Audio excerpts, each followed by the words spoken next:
Alright guys, welcome back to my channel.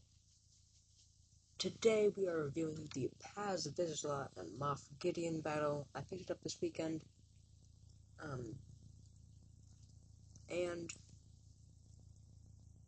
it has 289 pieces, 4 minifigures, and costs for $40, but I got it for 50% off because Target actually has some really cheap Legos like this. They sell this for $32 usually at my Target, and then they had a sale which was like 30% off, so really it's about 50% off.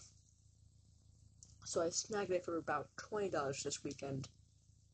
And if you guys have a Target, I'm not sponsored by them or anything because I'm a small YouTube channel, but if you have a Target you should definitely pick up some Lego sets. That's a great place to pick up Lego sets, especially during the May 4th time, because they try to compete with Lego. And speaking of being a small YouTube channel, we're on our way to 1,000 subscribers. So if you could subscribe, that'd be great. If we get 10,000 subscribers, it'll be just a grand everything, really. So yeah. So we're almost at 250 subscribers, which is 1/4 away from our mini step goal of 1,000 subscribers. So thank you for your support, and if you could just subscribe. So, as you can see on the box art, it depicts Visla fighting two Imperial Praetorian guards, both with different weapons, and Moff Gideon coming in with a detonator on his jetpack. And if you go out a little bit, you can see a turret on top of the gate. And yeah. And if you flip the box around, you can see a little bit more with the gate and Moff Gideon on the turret, some play features on the far right, and one of the Imperial Praetorian guards holding a detonator.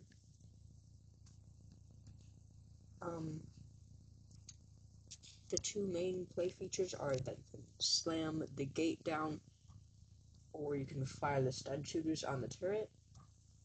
So let's get into the actual review. And now you can actually see the set as it is actually built. I have it displayed with Visla trying to fight off against two Imperial Praetorian guards, with Moff Gideon on the very top firing his stud shooters. And I'll show you the play features before we get into the review of the minifigures really quick, because I'm already here. So the door is open, and on the back side, there is the little lever right there, and if you press down on it, it slams shut. So you can pull it back up. I'll show you once more how it works to get at this angle. So you click it, and it moves it forward, like, oh, sorry, that didn't work.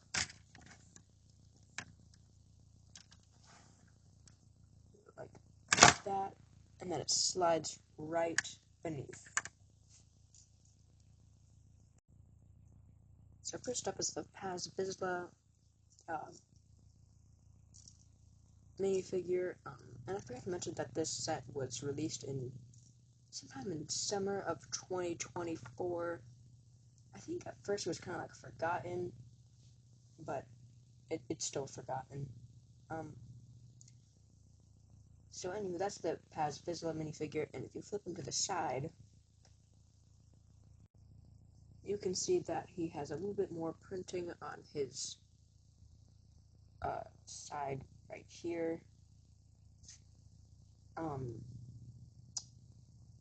And I'll have to do a comparison short between the old and new Paz Visla, but yeah, another difference they had between the 2020 version of the Paz Visla from the Armory, I think it was called, the Mandalorian Armory, um, is that that version had a clip for his little blaster right here.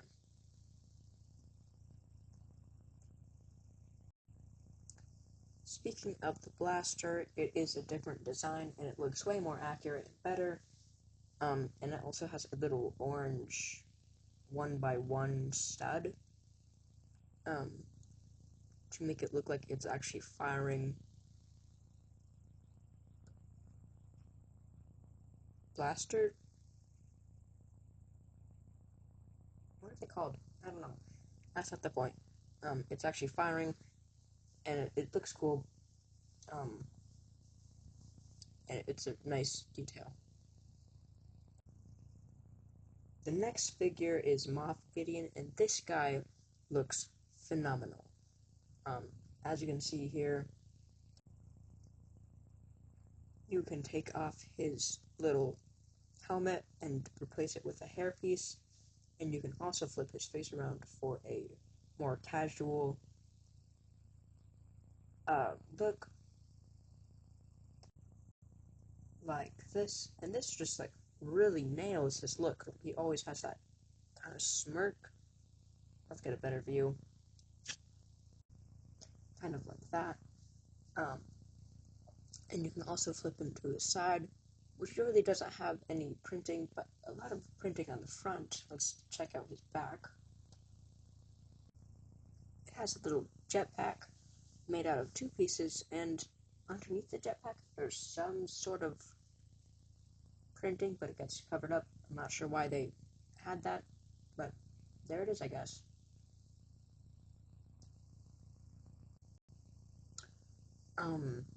And the last minifigures are the two Praetorian guards. Both different weapons.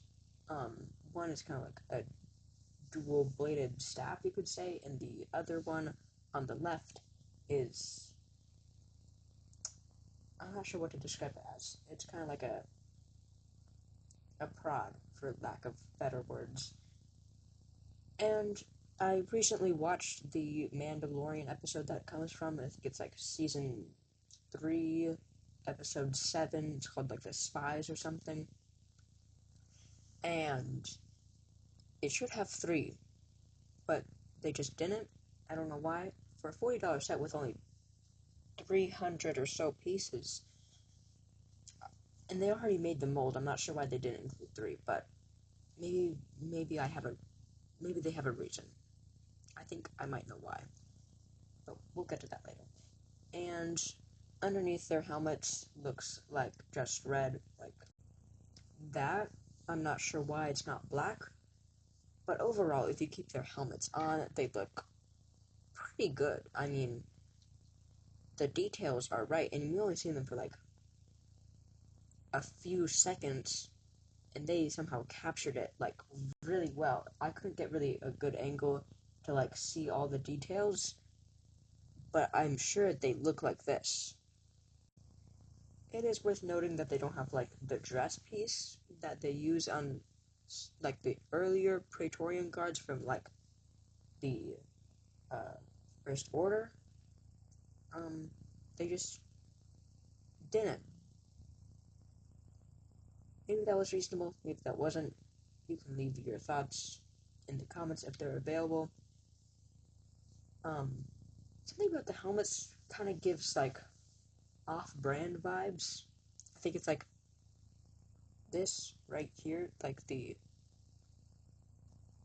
I'm not sure if that makes sense, but I think it's not off-brand. It's just like it looks weird.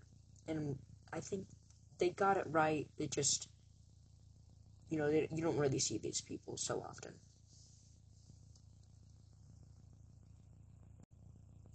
And with the minifigures out of the way, we can look at the actual set. And yeah, so you look at the front, there's a little control panel on the left, along with a little red 1x1 stud, you could say. Kind of like a light. It's great. Speaking of lights, on this side, there's a lamp post. That's the second one we see in 2024, and probably the second ever, because I can't think of why is there a lamp post. But why not? And there's also the turret that goes 360 degrees. And there's some little rock formations right here.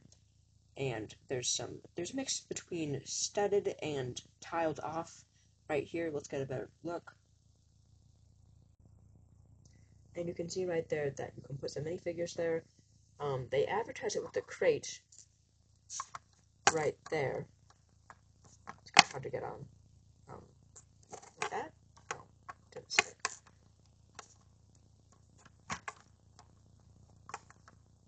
I could have done it before, but that's not the point, because who cares about where the crate goes? But, you can remove it to have more space. And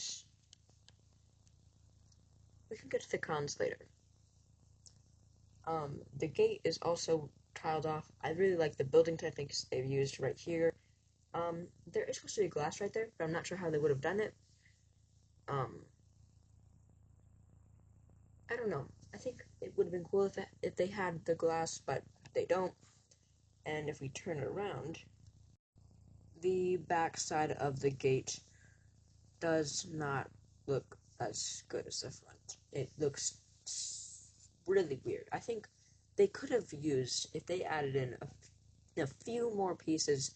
I know they have pieces that can go on here and it's like smooth. I think you guys know what I'm talking about, but I'm pretty sure they have those pieces, and I'm not sure why they didn't. It just looks bad. And there's also barely any room to put any minifigures back here.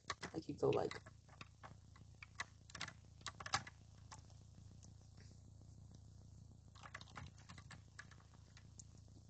there's that. On a good note, though, is that there is a little, say, office with Moff Gideon's Imperial Light Cruiser right there, shown on a display. A little red, transparent stud right there for some reason, and there's a clip right here. I'm not sure what it does. Yeah. So let's look at the cons a little bit, shall we?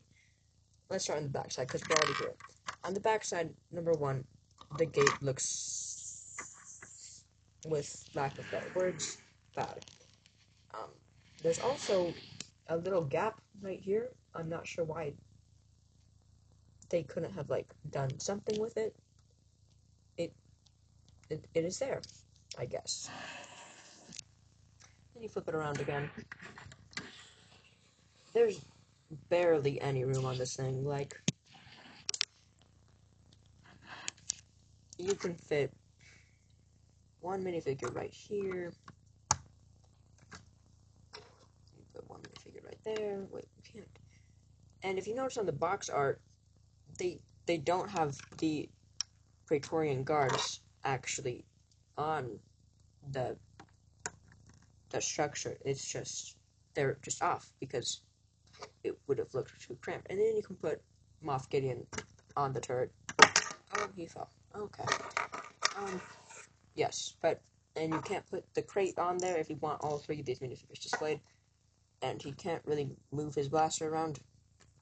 It gets caught both ways. And if you open the gate, it looks like a little bit more room, but it's really not. And it's all studded. And I think it looks, or it's all tiled basically. And I think it looks good like that, but there's also this gap right here. You can't put anything right there. It's literally too small. And then you can also put minifigures right here in the office space for Moff Gideon. And then if you take a step back, the gate is just there. Hey, it actually zoomed in. That looks nice.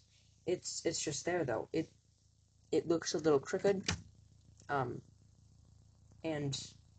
it just there. It's really ugly. I think they should have built some more cave up here.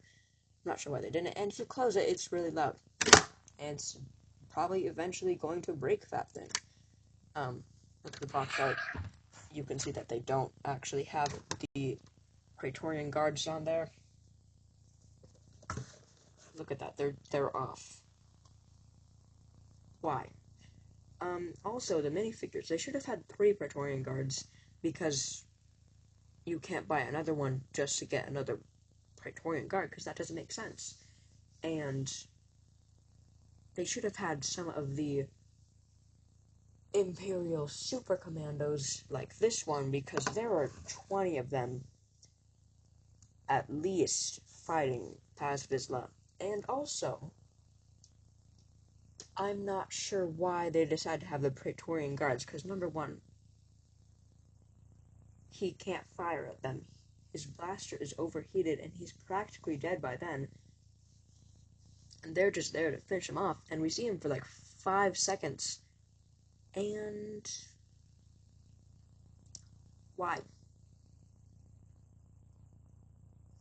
This set, it's based off a really good scene.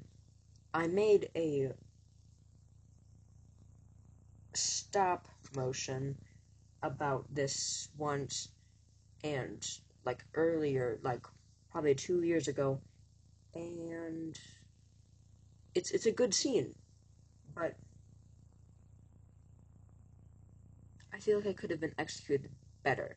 And for $40 for only 300 pieces, it's kind of bad. And there's also no turret ever, and the turret that they do have cannot even go up or down. As you can see, it's just 360.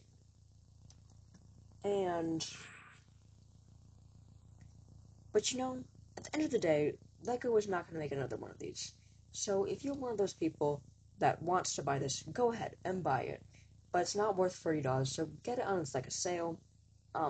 Lego investors out there, definitely get this set. There are 4 exclusive minifigures to this set, as far as I can tell, and that's going to be huge. But at the end of the day, you take the minifigures off,